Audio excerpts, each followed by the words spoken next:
네, 오늘 우리가 함께 나눌 하나님 말씀은 우리가 함께 봉독한 바와 같이 로마서 14장 22절에서 23절까지 기록되어 있는 본문의 말씀입니다.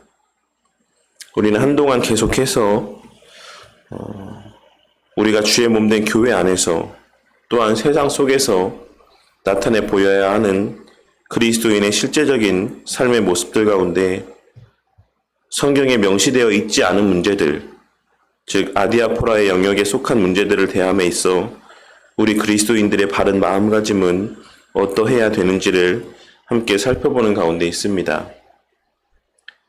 그리고 이 아디아포라의 문제를 대함에 있어서의 우리가 명심해야 될 중요한 가치는 바로 그리스도 안에서의 자유함을 우리 스스로 자신을 위해서만 사용하는 것이 아니라 무엇보다 서로를 위해 선용함으로 각자 서로의 신앙을 세우고 주의 몸된 교회를 굳건히 하며 더 나아가 세상 속에서도 사람들로부터 칭찬을 받는 자들이 되어 하나님의 영광을 나타내고 주님의 구속 역사의 완성 가운데 귀하게 쓰임받는 것이다라는 사실을 함께 나누고 있는 가운데 있는 것입니다. 오늘 우리가 함께 나눌 본문의 말씀은 여러 시간 긴 분량을 할애하여 증거하고 있는 이 아디아포라의 문제에 대한 결론적인 말씀이라고 할 수가 있습니다. 그리고 먼저 그 결론부터 말씀을 드리자면 바울 사도는 우리가 행하는 모든 아디아포라의 영역에 속한 문제들을 대함에 있어서 그와 같은 문제들에 속한 일들을 행함에 있어서 우리가 명심해야지만 되는 것은 그 모든 일을 행할 때 믿음으로 해야지만 된다라는 사실을 증거하고 있는 것입니다. 여기서의 믿음이라는 것은 우리의 구원과 관계된 믿음을 의미하는 것은 아닙니다. 이는 먹는 것과 관계하여 그것을 먹는 것이 죄가 되는 것인지 아닌지에 대한 확신을 의미하는 것으로서 우리가 성경에 명시되어 있지 않은 어떤 일들을 하고 혹은 하지 않고를 결정함에 있어 그것이 죄가 되는 것인지 아닌지에 대하여 갖게 되는 확신이라 할 수가 있는 것입니다. 그렇기에 바울은 22절에서 그 믿음을 자기가 옳다 하는 바라고 다른 표현으로 언급을 하고 있는 것입니다. 그렇다면 22절 말씀에서 자기가 옳다 하는 바로 자기를 정죄하지 아니하는 자는 복이 있도다 라고 하는 이 말씀은 어떤 의미라고 할 수가 있겠습니까? 그것은 앞서 말씀을 드린 것처럼 다른 형제들의 신앙을 생각해서 내가 먹을 수 있는 것을 먹지 아니하고 할 수 있는 것을 하지 않는다라고 할지라도 그 자신의 마음 가운데 가지고 있었던 본래의 그 신앙은 흔들리지 말라는 것을 말씀하고 있는 것입니다. 계속해서 말씀을 드렸던 것처럼 그리스도 안에서의 참된 자유를 누리는 자들은 그렇지 않은 자들에 비해 믿음이 성숙한 자들이라고 할 수가 있습니다.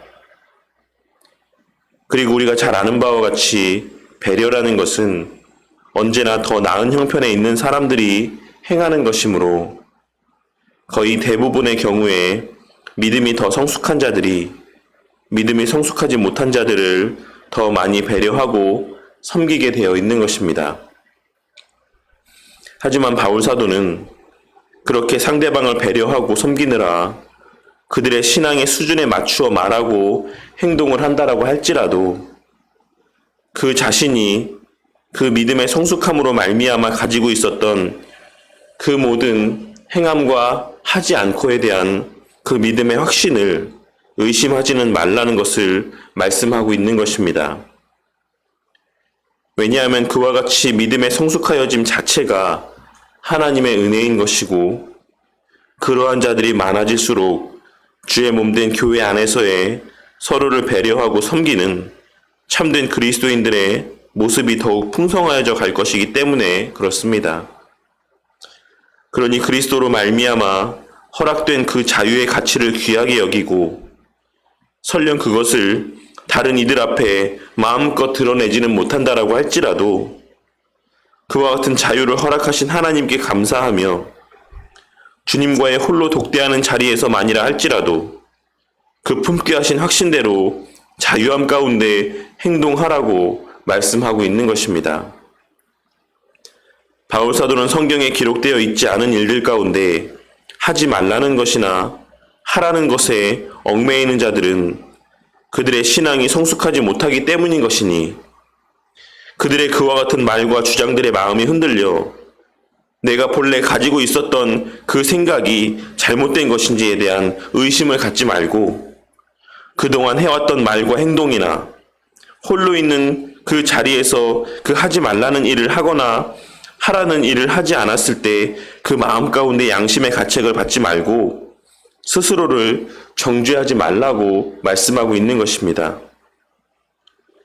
왜냐하면 우리가 의심하는 그 순간 그와 같은 의심 가운데 행하는 모든 행동은 그것이 설령 직접적인 죄가 되는 모습이 아니라고 할지라도 그 의심하며 행함으로 인해 하나님 앞에 죄로 여겨지는 것이기 때문인 것입니다.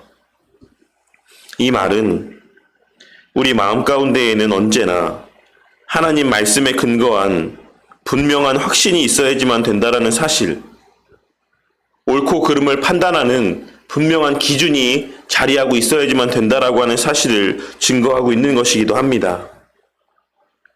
그렇게 이 권면의 말씀은 그 시작은 먹고 마시는 문제에서 출발을 하고 있긴 하지만 그 적용되는 범위는 우리의 전생애의 삶의 전반적인 모든 문제 가운데 적용되어질 수 있는 삶의 원리에 대한 말씀인 것이며 이 권면의 말씀을 통해 우리에게 증거하시는 바의 요지는 우리 안에 하나님과 하나님의 말씀에 대한 분명하고도 확고한 기준이 자리하고 있어야지만 된다라는 사실을 말씀하고 있는 것이라 할 수 있는 것입니다. 그리고 그것은 좀 더 확장된 개념에서 우리에게 분명한 성경적, 교리적 지식이 자리하고 있어야지만 된다라는 사실을 말씀하고 있는 것이라고도 할 수가 있는 것입니다. 우리가 성경 전체를 관통하는 분명한 교리적 지식을 소유하고 있을 때 우리는 그 기준에 따라 무슨 일이든지 그것이 설령 성경에 명확하게 명시되어 있지 않은 문제라고 할지라도 그 일들에 대한 확신 가운데 그것을 판단하고 결정할 수가 있을 것입니다. 하지만 우리에게 그와 같은 일관된 기준이 없을 때에는 상황마다 우리가 나타내 보이는 삶의 모습은 달라지게 될 수밖에 없는 것이며 그 순간 행하는 모든 일들 가운데 분명한 확신도 없을 것이 분명합니다. 그저 내 마음에 내키는 대로 그 당시에 나에게 유익이 되는 대로 우리는 판단하고 행동하며 하나님 앞에서의 불분명한 확신 가운데 행하는 삶을 살아가게 될 수밖에 없다라는 것입니다. 그리고 그와 같이 확신 없이 행하는 모든 일, 믿음을 따라 하지 않은 모든 일들은 하나님 앞에 다 죄가 된다라는 사실을 바울 사도는 오늘 본문의 말씀을 통해 우리 가운데 증거하고 있는 것입니다. 우리는 하나님께서 우리의 아버지라는 사실을 잘 알고 있습니다.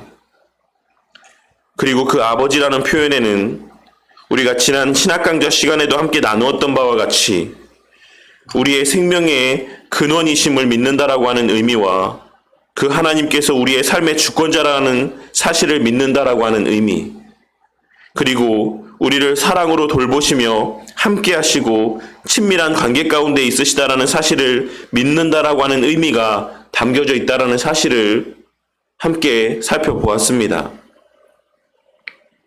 우리는 주님께서 우리에게 가르쳐 주신 기도의 시작 가운데 아버지라고 하는 표현에도 주목을 해야 되겠지만 우리라고 하는 표현에 담긴 의미 또한 간과해서는 안 될 것입니다. 하나님의 나만의 하나님이 아니시고 나만의 아버지가 아닌 우리의 아버지이심에 대한 의미 또한도 우리는 간과해서는 안 된다라는 것입니다. 그렇기에 우리는 그 하나님께서 나를 사랑하시는 것을 아는 것 못지않게 다른 형제, 다른 자매들 또한 사랑하심을 잊지 말고 살아가는 우리 모두가 되어야지만 되는 것입니다. 주님께서는 우리에게 기도를 가르쳐 주시며 우리가 분명하게 명심해야 될 대원칙을 말씀해 주신 것이며, 그렇게 우리는 우리의 모든 말과 행동을 함에 있어 나를 사랑하시는 하나님을 생각함과 동시에 그 하나님께서 또한 사랑하시는 우리의 형제 자매들 또한 반드시 기억하고 마음 가운데 새기는 가운데 살아야지만 되는 것입니다. 그리고 오늘 본문 말씀에서의 믿음이라는 것은 바로 그 확신을 의미하는 것이라 할 수 있는 것입니다. 내가 이 말을 할 때 하나님께서 기뻐하실까와 내가 이 행동을 함으로 다른 형제와 자매들의 신앙이 굳건하여질 것인가, 주의 몸된 교회가 더욱 든든히 세워져 나아가게 될 것인가에 대한 분별력과 확신을 말씀하고 있는 것이라 할 수 있는 것입니다. 그리고 바로 그 확신이 없는 모든 말과 행동은 다 죄가 된다라는 사실을 오늘 본문 말씀을 통해 하나님께서는 증거하고 있으신 것입니다. 다시 한번 말씀드리지만 기록된 성경 말씀 가운데는 우리의 삶에서의 모든 상황에 대한 가르침이 명시되어 있는 것은 아닙니다. 우리는 성경에 기록된 말씀들을 토대로 하나님의 기뻐하시는 뜻이 무엇인지를 발견할 수 있어야지만 될 것이고, 그 기뻐하심의 기준이 무엇인지를 발견할 수 있어야지만 될 것입니다. 그러할 때 우리는 그 깨달은 바와 그 깨닫게 된 기준에 따라서 성경에 기록되어 있지 않은 모든 일 또한도 하나님의 기쁨이 될 것을 확신하며 말하고 행동하는 삶을 살아갈 수가 있는 것입니다. 그리고 그것이 바로 우리가 교리를 배우는 목적이자 교리를 배워야지만 되는 이유라고 할 수가 있는 것입니다. 우리는 나 자신의 신앙을 뽐내고 자랑하기 위해, 내세우기 위해 교리를 배우는 것이 아니라 하나님께 기쁨이 되는 삶이 무엇인지를 분별하고 내 형제 자매의 신앙을 굳건히 세울 수 있는 그와 같은 말과 행동이 무엇인지를 분별할 수 있기를 위해 교리를 배우고 성경 지식들을 연구하며 마음 가운데 새기는 것입니다. 우리 모두에게 그와 같은 지혜로운 안목과 분별력, 그리고 그로 말미암은 분명한 확신이 늘 자리하게 되기를 바랍니다. 무엇이 하나님과 이웃을 위함인지 말씀을 배우고 교리를 배움을 통하여서 바르게 분별하게 되고 그 분별한 바대로 확신 가운데 행하는 우리 모두가 되기를 바라겠습니다. 그리하여 우리 모두가